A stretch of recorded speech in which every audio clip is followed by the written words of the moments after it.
make a kicking body bag. Here we go.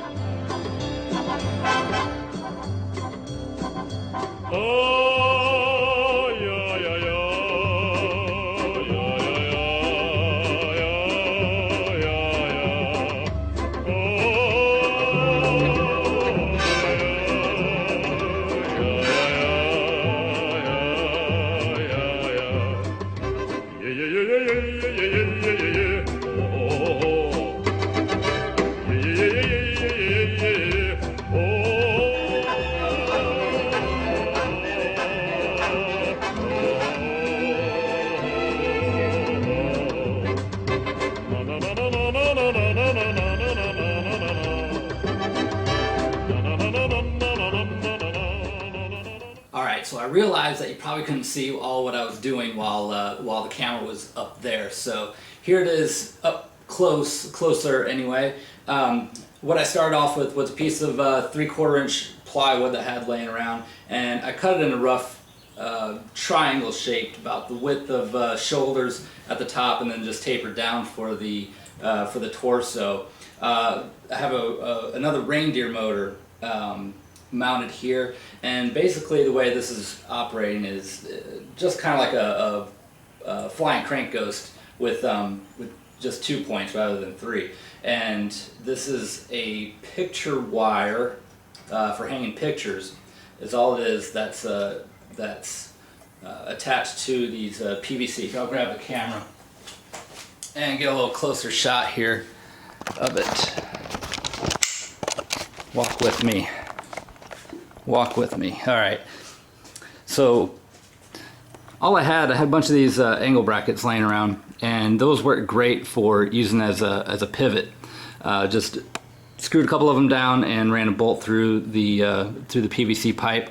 I had a mannequin head laying around, styrofoam one, which worked out good. And then back over here, originally what I wanted to do was I wanted them to drag the legs up, but then it ended up just looking like they're doing some elevated crunches. So what I think I'm going to do actually is put it at about a 90-degree angle and then let it pull up and just kind of kick just a little bit, not very much, just make it really subtle. The one thing that I'm going to change right now that I want to point out to you guys, if you ever do build one of these, you see the gap when the motor's at its highest point, you see the gap between the wire and here. That's going to show up through the plastic bag once it's all wrapped up. So what I'm going to do now is I'm going to take this point here, I'm going to move it down closer to the hinge. That way when it's at its highest, what would I call it, the highest apex, the cable won't be up so high up into the air. The only thing you got to be careful about is when you move it down, the closer you get to the pivot point, the more torque it requires to pull the whole thing up. So you got to be careful. And also, the closer you get to the pivot point, the more it will pull up all the way. So you got to kind of judge between the two. What I'll do is I'll stop the motor at the very highest point, and then I will set where I want or how long I want my cable to be and where I want the leg to be up and down. So we'll do that next here. Put the camera back here. Bam. All right, I'm gonna kill this here. I'm gonna put the motor at the highest point. Get my drill here.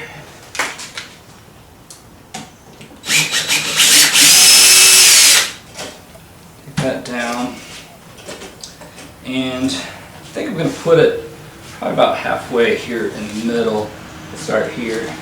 Plug it in. Hey Jason, what's that black thing hanging off your drill? Believe it or not, they used to make drills with cords on them. You had to plug them in. They weren't all battery operated. Go figure. Okay, so I'm going to get that started here, and then let's see, at its highest point I only want to kick up about that far, maybe a couple inches. I think that'll be good. Wrap that around a couple times. There's not much movement that goes along with this.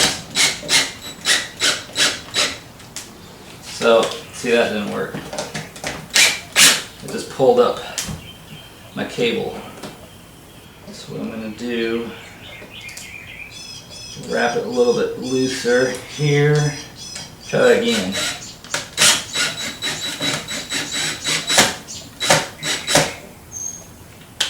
Well, that didn't do it either. One more time.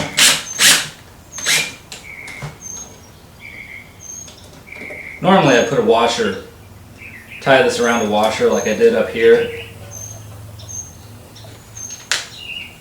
But it's still not quite enough. I don't like that either.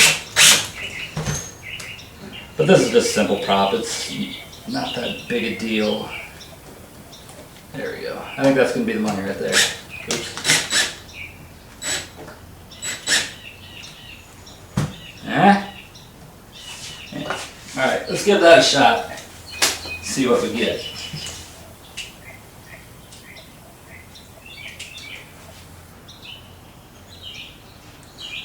The other reason why I use the cable instead of like a piece of bar or something like that is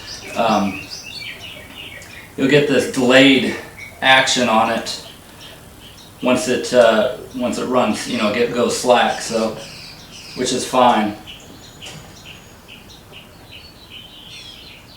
Yeah, it's subtle. I don't want a whole lot of movement, so I think that'll work good. I should change the head a little bit too, so it doesn't kick up so high. But I think I'm just going to leave it. It's not that big a deal. Then I put this piece of chicken wire over the top of it, just so protects the motor. I'm gonna bag this thing up. I'm gonna pad out the whole body and everything with newspaper and pool noodles and stuff like that. I'm not gonna record that because I would think anybody can figure out how to make a dummy out of newspaper rolls and pool noodles. So anyway, we'll get that all together and see what we come up with. All right, we got our body all filled out. Instead of just using newspapers alone, since this thing's going to be sitting outside in the weather, you know, it's going to get wet.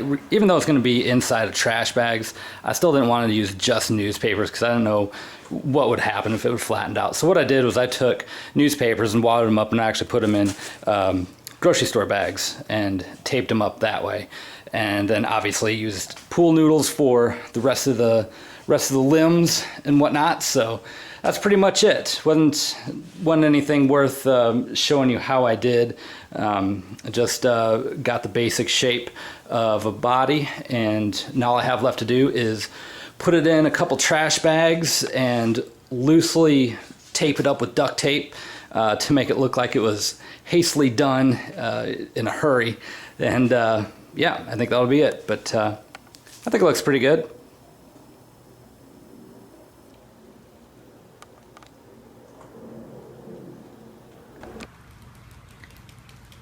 And there you have it, one animated body bag. 3 33-gallon trash bags and a roll of duct tape along with all the stuff you saw inside. And I hope you guys enjoy and build it. It's a piece of cake.